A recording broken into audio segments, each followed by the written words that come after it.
Hello friends, welcome to alpha chess centre channel. இன்றைக்கி நம்ம ஒரு இன்ட்ரெஸ்டிங்கான பசில் பற்றி பார்க்க போகிறோம். இது கொஞ்சம் ஹார்டான பசில் தான். ஆனால் இதில் white to move and white to win. இதில் ஒயிட்டுக்கு ஒரு கிங்கு ஒரு பான் தான் இருக்குது. ஆனால் பிளாக்குக்கு ஒரு என்டையர் ஆர்மியே இருக்குது. இதில் என்னென்னா பிளாக்கோட கிங்கு அவங்களோட பீஸாலேயே அது சரௌண்ட் ஆகிருக்கு. இப்போதைக்கு பிளாக் கிங்கை எங்கேயுமே மூவ் பண்ண முடியாது. இது நீங்கள் ஸ்டேல்மேட்னு நினைப்பீங்க. அது கன்ஃபார்மாக ஸ்டேல்மேட் கிடையாது.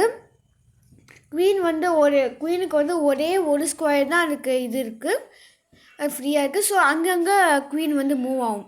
ஸோ இதில் நீங்கள் நினைப்பீங்க ஃபஸ்ட்டு இந்த ஹெச் பான் இப்போதைக்கு ஃப்ரீயாக தான் இருக்குது. ஸோ கன்ஃபார்மாக நம்ம ப்ரமோட் பண்ணிடலாம் அப்படின்னு நீங்கள் நினைப்பீங்க. ஆனால் இது தப்பு தான். ஒருவேளை H4 மூவ் பண்ணிட்டாங்கன்னா நம்ம மூவ் பண்ணோன்னா நைட் இங்கே வச்சுருவாங்க. ஒருவேளை நம்ம நைட் அடித்தோன்னா இங்கே போட்டு குவீன் ஆக்கிடுவாங்க. ஸோ இப்போ எங்கே நீங்கள் மூவ் பண்ணாலும் இப்போ டபுள் செக்கு. ஸோ இங்கே எங்கேயுமே போக முடியாது. ஸோ கண்டிப்பாக கிங்கு இங்கே தான் மூவ் பண்ணியானோ. ஸோ இந்த பானும் போயிடும். இப்போ டபுள் குவீன் இருக்குது பிளாக்குக்கு. ஸோ கண்டிப்பாக பிளாக் இந்த கேமை ஜெயிச்சிடும். ஸோ இப்போ H4 மூவ் பண்ணாமல் ஒரு மூவ் தான் நம்ம பார்க்க போகிறோம். இதில் கிங் இன்ட்டு நைட் அடிச்சிடணும். கிங் இன்ட்டு ஈவன்னா அது இப்போதைக்கு ஒரே ஒரு லீகல் மூவ் தான் பிளாக்குக்கு இருக்குது. அது குவீன் A1. சரியா? இப்போ குவீன் A1 பண்ணிவிட்டு நம்ம இந்த H பானை ஈஸியாக ப்ரமோட் பண்ணிடலாம்.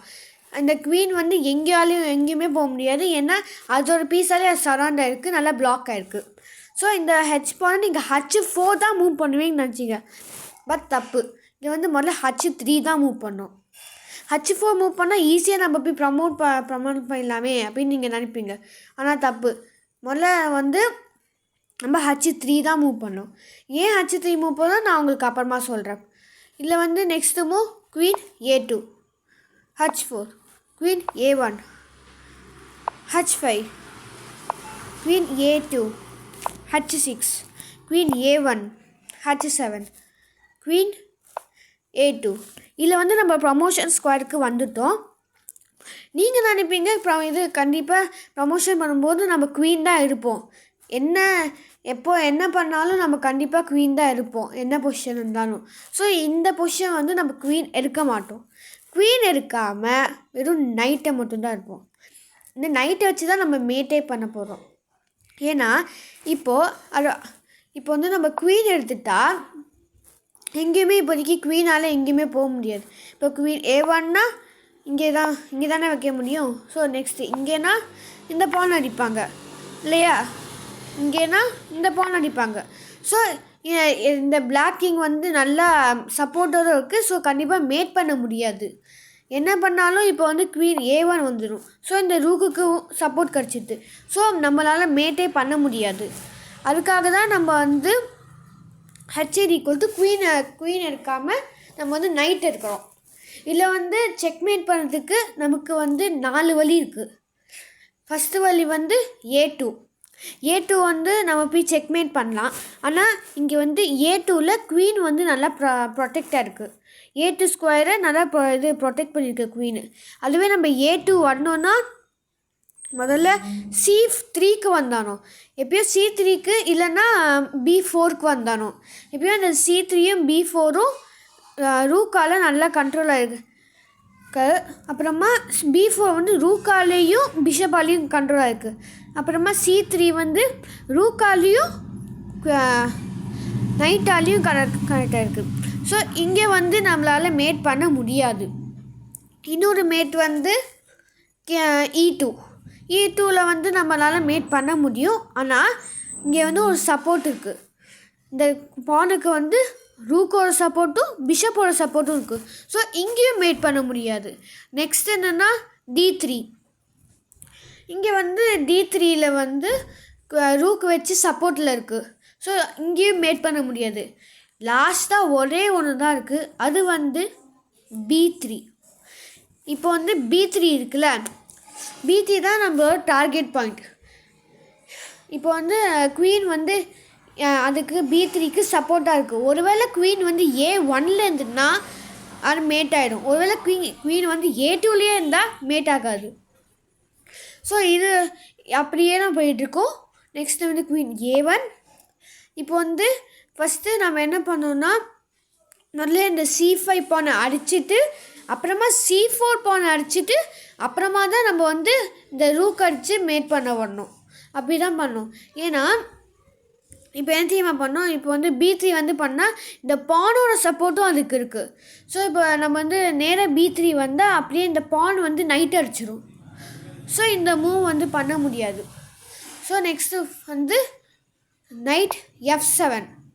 இப்போ வந்து அதே தான் குவீன் A2. இப்போ வந்து இங்கே போகணும். முதல்ல இந்த பானுக்கு வந்து இந்த பானை வந்து நம்ம வந்து C5 பானை முதல்ல அட்டாக் பண்ணோம். ஸோ C5 பானை அட்டாக் பண்ணுறதுக்கு நம்ம முதல்ல E6 போகணும். அதனால தான் நான் நைட் வந்து D8 வச்சேன். So same move queen A1 அப்புறமா நைட் வந்து E6. இப்போ வந்து இந்த பான் வந்து இப்போது அட்டாக்கில் இருக்குது. அதை வந்து காப்பாற்ற முடியாது. ஏன்னா இப்போ வந்து எந்த லீகமும் இல்லை காப்பாற்றுறதுக்கு, எல்லாமே பிளாக் ஆகிருக்கு. ஸோ அதே தான் குவீன் A2. இப்போ வந்து நம்ம இந்த பானை அடிச்சிடணும். இந்த பானை அடித்ததுக்கப்புறம் அதே தான் குவீன் வந்து A1ல் வந்துடும். இப்போது நம்ம இந்த பானுக்கு அட்டாக் கொடுக்கணும். ஒருவேளை நீங்கள் வந்து நேராகவே நம்ம செக்மேட் பண்ணலாமே, எதுக்கு இந்த பானை வந்து நம்ம அடிக்கணும் அப்படின்னு நீங்கள் யோசிப்பீங்க. ஆனால் பட் தப்பு. இப்போ வந்து இந்த ரூக்கை நீங்கள் வந்து B3ல் வந்து செக்மேட் பண்ணிங்கன்னா பான் இன்ட்டு அடித்து இது அப்படியே கேமை அப்படியே மாற்றிடுவாங்க. ஸோ முதல்ல இந்த C4 பானை அடிச்சுட்டு அப்புறமா தான் நம்ம வந்து B3 கண்ட்ரோல் பண்ணோம். ஸோ ஃபஸ்ட்டு C4 பானை அடிக்கிறதுக்கு நம்ம எங்கே போனோம், நைட் B7. இப்போ அதே ஆஸ் யூஷுவல் மூவ் தான் குவீன் A2. இப்போ வந்து இந்த நைட்டுக்கு இந்த பானுக்கு அட்டாக் பண்ண மாதிரி வைக்கணும்.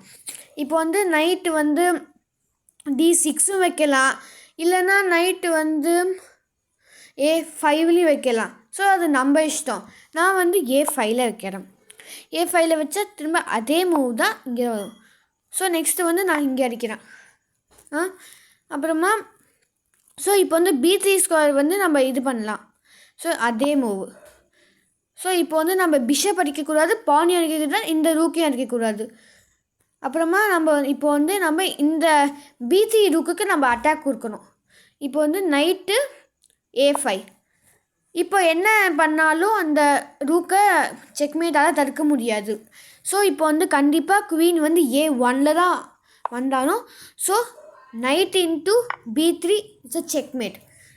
பார்த்தீங்களா, ஒரு பானு ஒரு கிங்கை வச்சுருந்து ஒயிட்டு செக்மேட் பண்ணியிருக்கு. நீங்கள் யோசிப்பீங்க நான் வந்து H3 ஏன் மூவ் பண்ணிடுறேன். இப்போ நான் சொல்கிறேன். நம்ம H3 எதுக்கு மூவ் பண்ணோன்னா, நீங்கள் கேல்குலேஷன்ஸ் படி இந்த குவீன் வந்து A2 A1 A2 A1 அப்படி தான் வந்துட்டுருக்கும். ஸோ இந்த கேல்குலேஷன் படி நீங்கள் ஒருவேளை H4 மூவ் பண்ணிங்கன்னா குவீன் வந்து A2ல் இருக்கும். ஒருவேளை H3 மூவ் பண்ணிங்கன்னா குவீன் வந்து A1ல் இருக்கும். ஸோ இந்த ரூக்குக்கு சப்போர்ட் இல்லாமல் நம்ம செக்மேட் பண்ணலாம். ஒருவேளை நீங்கள் H4 மூவ் பண்ணிங்கன்னா கேல்குலேஷன் அப்படியே தப்பாயிடும். குவீன் வந்து A2ல் இருக்கும். ஸோ இந்த ரூக்குக்கு சப்போர்ட்டாக இருக்கும். ஸோ அதனால தான் நம்ம வந்து H4 மூவ் பண்ணாமல் வெறும் H3 தான் மூவ் பண்ணுறோம். ஸோ இந்த பசிலுக்கு உங்களுக்கு ஆன்சர் கண்டுபிடிச்சி நினைக்கிறேன். ஒருவேளை இந்த பசில் உங்களுக்கு பிடிச்சிதுன்னா ப்ளீஸ் இந்த வீடியோவை லைக் பண்ணுங்கள், ஷேர் பண்ணுங்கள். அப்புறமா நீங்கள் ஒருவேளை இந்த சேனலுக்கு புதுசாக இருந்தீங்கன்னா கன்ஃபார்மாக நீங்கள் சப்ஸ்கிரைப் பண்ணணும். தேங்க்யூ.